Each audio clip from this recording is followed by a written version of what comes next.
You are a licensed truck driver and have a CDL. You allegedly have alcohol in the car. You are held to a higher standard because you have a CDL. In fact, your breath tests are even lower than what a normal person is because of a CDL.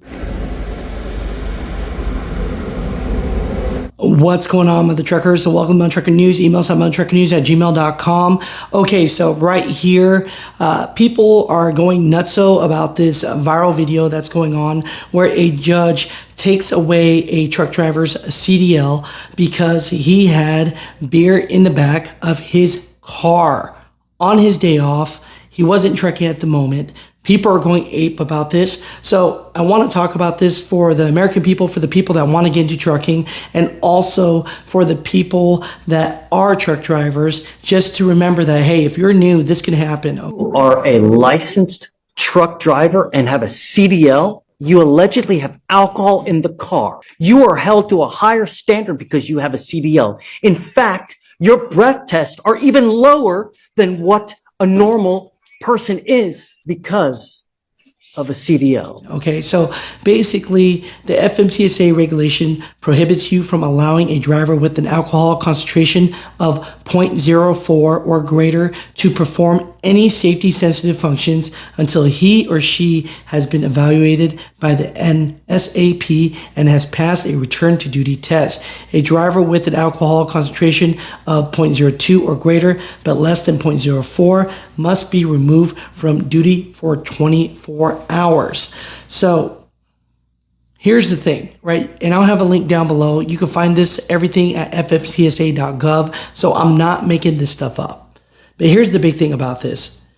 If you have a CDL, anything you do in your personal vehicle can mess you up. And now you want me to just cut you some slack? Every person that comes in here, when they have alcohol in the car, I take away their ability to drive. Actions have consequences. And I understand that this is going to cost you big, but, am I supposed to feel bad?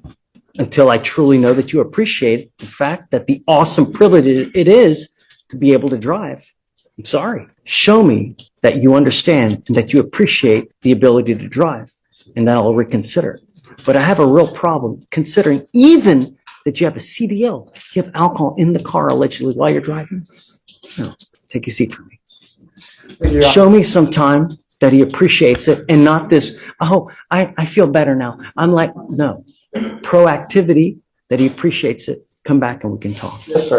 It's not a hard line, and I'm not, we're not out for blood forever. It's just, I want to know that he appreciates it. It's not going to be an issue ever again. And then, Yes, sir. Okay. Thank you, Judge. So let me give you a personal experience with this, okay? I've had my license at that time, I think for about a year, okay? Nobody told me any of this stuff. The CDL school I went to was junk. They didn't tell me either. And basically, I was in a rental car with my dad. We missed our turn in like an Altima. And so we did a U-turn. Well, I didn't realize that I wasn't allowed to do a U-turn there. Next thing you know, it shows up on my driving record. Luckily, I was an owner-operator for North American Van Lines, so it didn't hit me too hard. But again, it doesn't just have to be alcohol.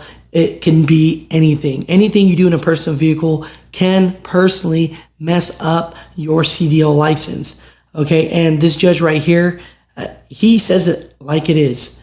Anybody with the CDL is held to a higher standard.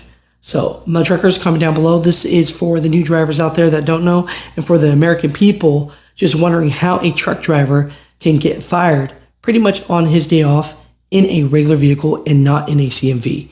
My truckers, comment down below.